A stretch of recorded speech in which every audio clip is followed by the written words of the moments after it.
राम राम जी। अब मूलांक 7 वालों के बारे में बात कर लेते हैं। स्प्रेड क्या कहता है? अच्छा कहता है तो आगे बढ़ जाओ, नेगेटिव कहता है तो मैं हूं ना, आपको मोटिवेट कर रही हूँ, आपको समझा रही हूँ, आपको बता रही हूँ किस तरह से आपने आगे बढ़ना है।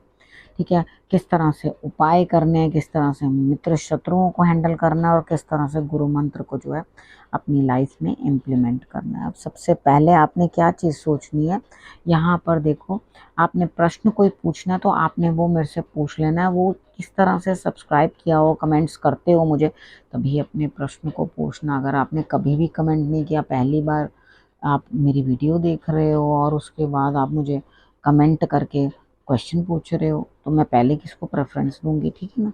मंडे की बात कर लेते हैं। मंडे वाले दिन मुझे ऐसा लगता है कि यहाँ पे कहीं ना कहीं जो है आप किसी बड़े की सेवा करते हुए, घर के रिलेटेड कुछ ना कुछ काम करते हुए, यानी कि आपके घर का जो गेट है उसमें कुछ दिक्कत दिखाई देती है मुझे, वहाँ पे उससे रिलेटेड काम कराते हुए दिखाई देते हो, अपने गार्डन की इम्प्रूवमेंट करते हुए दिखाई देते हो, अपने बाकी कामों के अंदर जो है सफाई करना या कुछ अपने वर्क के अंदर क्रिएटिविटी दिखाना, इस तरह से दिखाई देता है कि आप बहुत सारे काम जो है वो कर रहे हैं। ठीक है, मंडे वाला दिन अच्छा बिजी है। बड़ों की सेवा करना, बड़ों का ध्यान रखना, यानी कि बुजुर्गों के लिए भी आपको कुछ ना कुछ करना ज़रूरी है, तो आप उनका ध्यान रखते हुए दिखाई देते हो। ट्यूसडे की बात कर लेते हैं। ट्यूसडे वाले दिन मुझे ऐसा लगता है कि आपको नींद नहीं आ रही, बेचैनी हो रही है, कहीं ना कहीं घबराहट हो रही है, यानी कि आपको ऐसा लग रहा है भाई क्या होगा क्या होगा क्या होगा, तो आपको टेंशन होने की संभावना दिखाई देती है।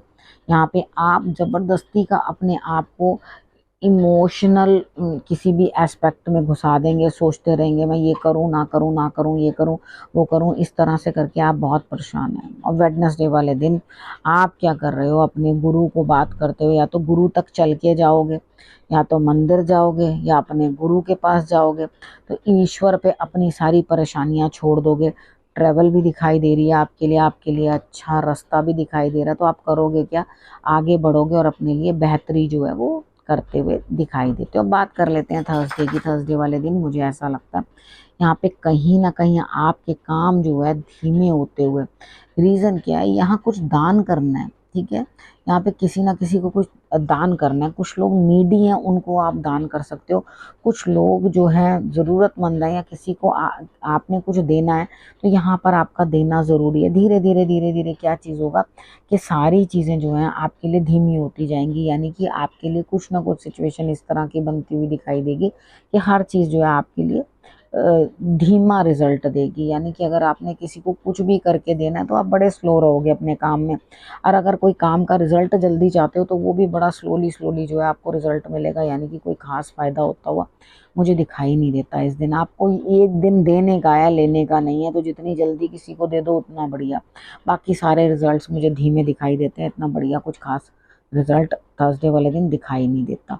अब फ्राइडे की बात कर लेते हैं। फ्राइडे वाले दिन मुझे ऐसा लग रहा है यहाँ पे आपके पेट में कुछ गड़बड़ है, बड़े सपोर्ट करते हुए तो दिखाई दे रहे हैं, आपको बड़ों का साथ मिलेगा, आपके काम बनेंगे, लेकिन आप फिर भी ना क्रिब करते रहोगे, पुरानी बातों को ज़बरदस्ती ज़बरदस्ती घसीटते रहोगे। नहीं नहीं इसने ऐसा किया, नहीं नहीं उसने वैसा किया, या पुराने ही किसी जी जंजाल में अपने फंस के, उस ट्रैप में फंस के अपने आप को नाहक ही परेशान करते रहोगे। भाई आगे बढ़ने के लिए ईश्वर आपको साइंस दे रहे हैं, आपको ईश्वर कुछ इशारे कर रहे हैं, नेचर आपको कुछ सिग्निफाई कर रही है कि ये आपको करना है, ऐसा करना है, इस तरह से करना है। आप उस चीज़ को क्यों नहीं समझते, उस चीज़ के लिए आगे क्यों नहीं बढ़ते? उस चीज़ को लेकर के आगे बढ़ोगे तो आपके लिए रिजल्ट्स जो है वो बेटर रहेंगे, तभी आपको जो है बेहतर रिजल्ट मिलेंगे। ठीक है, यहाँ पे बड़ों की सपोर्ट ज़रूर ले लेना कोई भी काम करते हुए, ईश्वर को हाजिर नाजिर जान लेना, और उसके बाद अपने गुरु से या अपने सीनियर से, बॉसेस हो सकते हैं, आपके सरकारी काम है तो वहाँ पे कोई सरकारी मुलाजिम हो सकता है, मतलब जो भी बड़े हैं, सीनियर हैं, उनसे आपको यहाँ पे लाभ मिलता हुआ मुझे दिखाई देता है, यानी कि आपके काम वो बनाएंगे, तो घबराने की कोई ज़रूरत नहीं है फ्राइडे वाले दिन। बस आपने इतना ध्यान रखना है कि आपने पास्ट में स्टक नहीं होना, ना पुरानी बातें खुरेद खुरेद के लानी है। ईजी रहो और पुरानी बातों को कुछ भी नहीं बोलो। ठीक है, अब बात कर लेते हैं सैटरडे।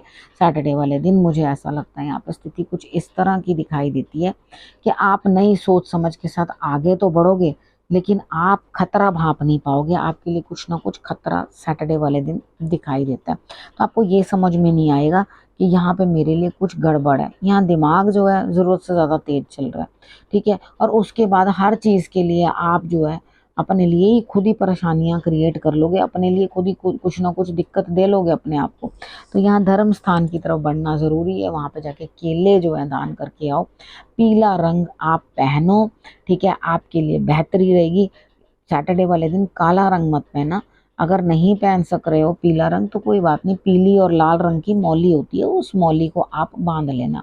नहीं तो आप येलो कलर के कपड़े पहनना, नहीं तो तिलक लगा लेना, हल्दी का और केसर का मिला करके तिलक लगा लेना, तो भी बेटर आप सोच पाओगे। इधर आप नई समझ के साथ, नई ऊर्जा के साथ आगे बढ़ोगे। जब आप नई समझ अपने अंदर लाओगे, ज्ञान की भावना कोई लाओगे, तो डेफिनेटली आपकी सोच इम्प्रूव होगी, बेटरमेंट के लिए सोचेगी, तो आगे बढ़ने के बारे में सोचो, आपके लिए रिजल्ट्स अच्छे रहेंगे। अब बात कर लेते हैं संडे की। संडे वाले दिन आपके लिए क्या स्थिति रहने वाली है। देखो यहाँ पर आपके लिए क्या है कि आप खुद अपने आप आगे बढ़कर कोई काम शुरू करोगे, आपको ऐसा लगेगा मुझे तो ये काम करना ही करना है, तो कोई दिक्कत नहीं है, आगे बढ़ो और अपने लिए कोई ना कोई काम शुरू करो, क्या परेशानी है। अगर आप आगे बढ़कर थोड़ा भी अपने लिए कुछ नहीं करोगे, यानी कि करना तो आप ही ने, मेरी बात मानो, संडे वाले दिन आपको रिजल्ट मिलता हुआ, यानी कि कहीं से कुछ मिलना है, धन प्राप्त करना है, कुछ करना है, पेमेंट मिलनी है, सब मिलता हुआ आपको दिखाई देता है। संडे वाला दिन आपके लिए बहुत बढ़िया है, बस मेहनत खुद करनी है। अब आप ये सोचो भैया तुम कर लेना मेरे लिए, मैं तो आराम कर रहा हूँ, तो वो नहीं हो पाएगा कुछ भी। आपको खुद इनिशिएट करना है, खुद अपने काम को आगे बढ़कर करना है, और तो आपके लिए रिजल्ट्स जो हैं वो बेटर होंगे, आपके लिए बेहतरी करके कुछ ना कुछ सामने आएगा, ठीक है। तो आपको अंडरस्टैंड करना है, इन चीज़ों को समझना है, तभी आप आगे बढ़ पाओगे, ठीक है। अब बात कर लेते हैं गुरु मंत्र की। यहाँ पे देखो गुरु आपको क्या कह रहे हैं कि आपके ना दिमाग के अंदर बहुत सारी चीज़ें चल रही हैं। इस तरह से क्या है, कभी किसी इच्छाएं बढ़ रही हैं, कहने का अर्थ ये है कि आपकी बहुत सारी इच्छाएं जो हैं बढ़ बढ़ के आगे आके आपके पास आ रही हैं। उसमें से एक इच्छा है, अहंकार भी आपका बढ़ रहा है, साथ साथ में इच्छाओं के साथ साथ अहंकार भी बढ़ रहा है। जब इंसान की इच्छाएं पूर्ण होती चली जाती हैं तो वो और अकड़ जाता है। तो यहाँ पे मैं नहीं चाहती हूँ कि आप अकड़ो, ठीक है। अपने घमंड को, अपने अहंकार को दरकिनार करो, अपनी इच्छाओं को थोड़ा कंट्रोल करो, क्योंकि यहाँ सभी इच्छाएं सबकी पूर्ण नहीं होती, किसी को कुछ प्राप्त होता है, किसी को कुछ प्राप्त होता है, यानी कि यहाँ पर हम सारी इच्छाएं पूर्ण नहीं कर सकते अपनी। तो ईश्वर की तरफ आपने ध्यान ज़्यादा देना है, बाकी चीज़ों को कंट्रोल करने की कोशिश करनी है। जब आप बाकी चीज़ों को अच्छे तरीके से कंट्रोल करोगे तो ही तो आपको अच्छा रिजल्ट आएगा।